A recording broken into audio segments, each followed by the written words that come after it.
Hello,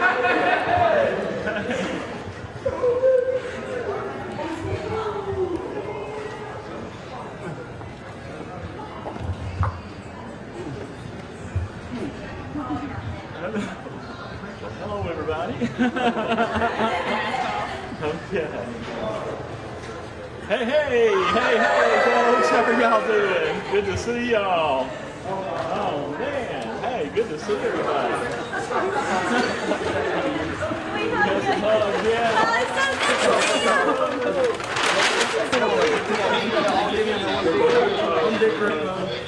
We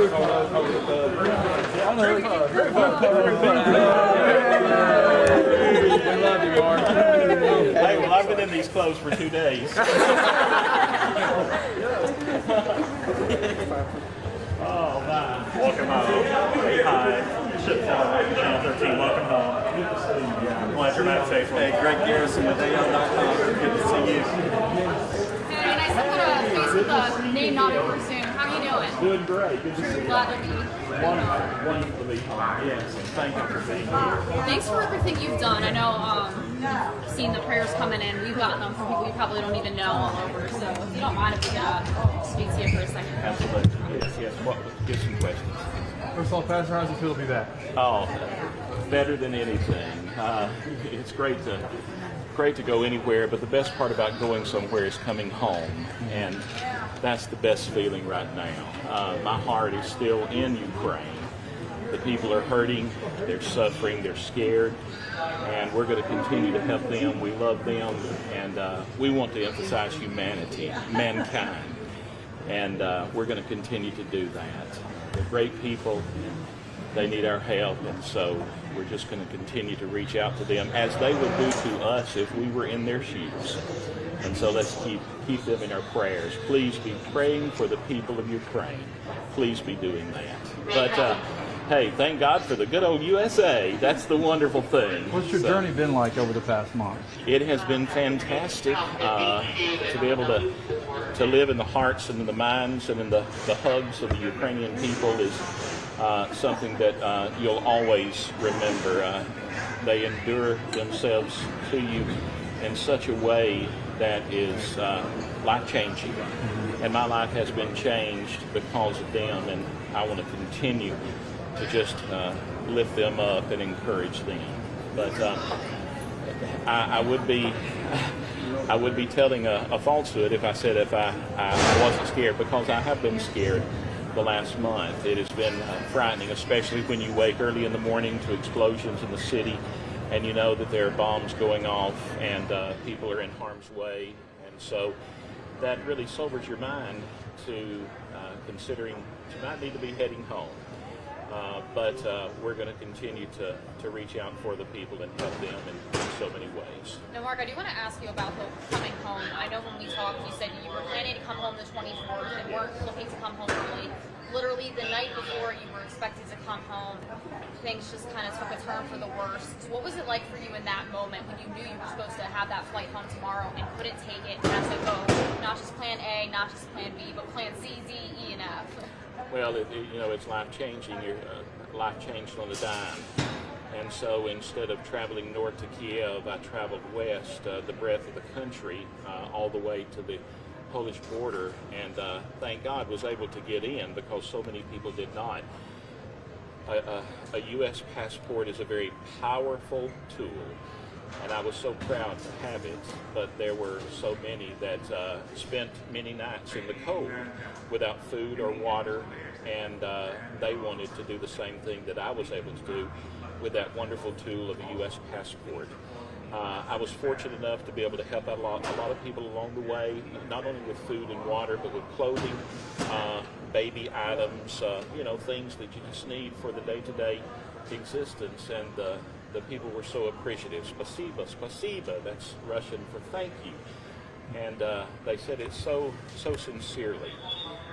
But to see thousands and thousands of Ukrainians wanting to flee into a neighboring country is very sobering, especially when you watch a father being pulled by soldiers away from his wife and children and kept in the country because he is between the age of 18 and 60.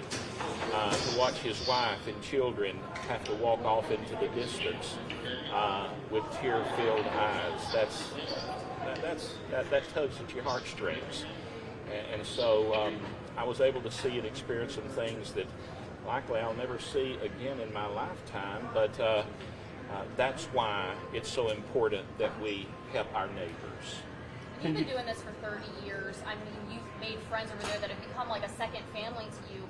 They're still over there. How are they doing, and what's kind of their plan moving forward? I've been checking with them the last few days. In fact, just a few minutes ago in Miami, I checked with several of my very, very close friends, and they said they are safe, they are warm, and they have food to eat. They have water. They have the basic necessities, but they have great fear in their hearts. And in the coming weeks, I'm going to be transferring funds to alleviate many of those fears and to cover the basic needs.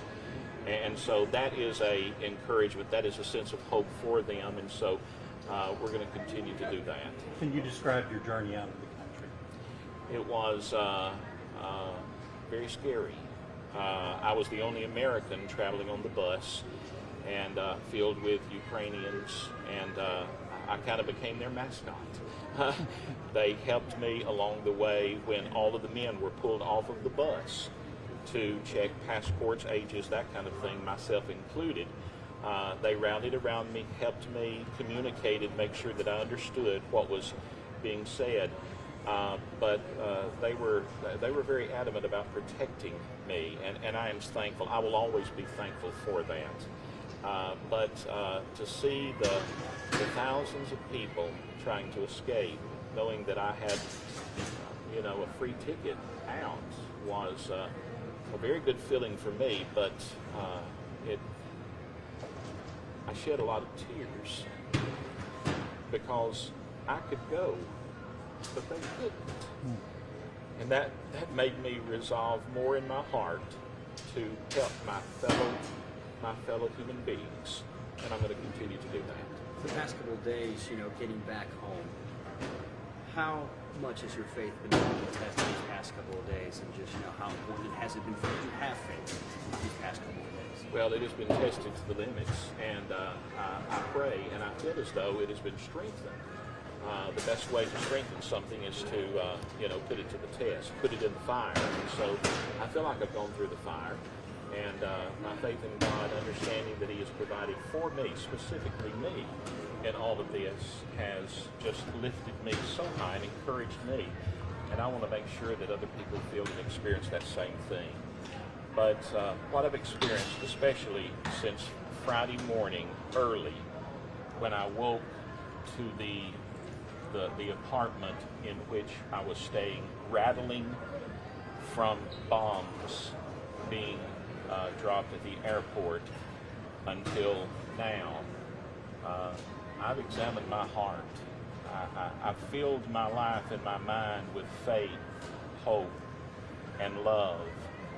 And I feel as though I'm a better person today, most of all a better Christian, by the things that I've experienced.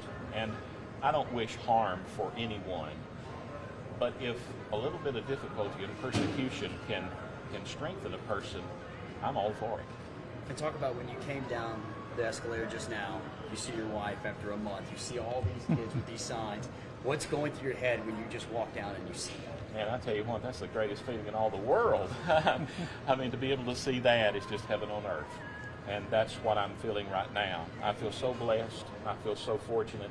I am, of all people on the face of this earth, most blessed. And I feel that way right now. Give us a word. Obviously, you are a pastor, but give us a word on what's going on right now over in Ukraine and just your hope for that country. I believe the word that would describe what's going on is resolve. They are dedicated, committed. They are set for the course. This is nothing new to them. They've been experiencing it all their life, but especially since 2014. So the way they describe it is, this is the same song, but just the next verse that has come around. They know what to expect and know what to do, and so they're going to do what needs to be done, and they'll do it well, but they need the support to carry them along the way. That's where we come in. So folks, if I could say one thing, keep the prayers flowing. Do what you can and help the people of this world to have a better existence. We'll all be better people. We'll all be heroes in that. What's it going to be like later when you get back to Winfield? You see the name Winfield, your home. How's that going to feel? Man, like I said, the best part about going somewhere is coming home. And that's the word that I have in my mind and my heart right now. Home! And I'm ready. There's no bed that sleeps better than your own bed. No recliner better than your own recliner. And so I'm looking forward to that sense of just settling in to familiar surroundings and being blessed and knowing that I have done good, but I want to do more. All right, thank you for your Thank time. you, Ray. Welcome Thank you back. so much. Welcome home. Thank you. Thank you. Looking back in 30 years on going to the Ukraine,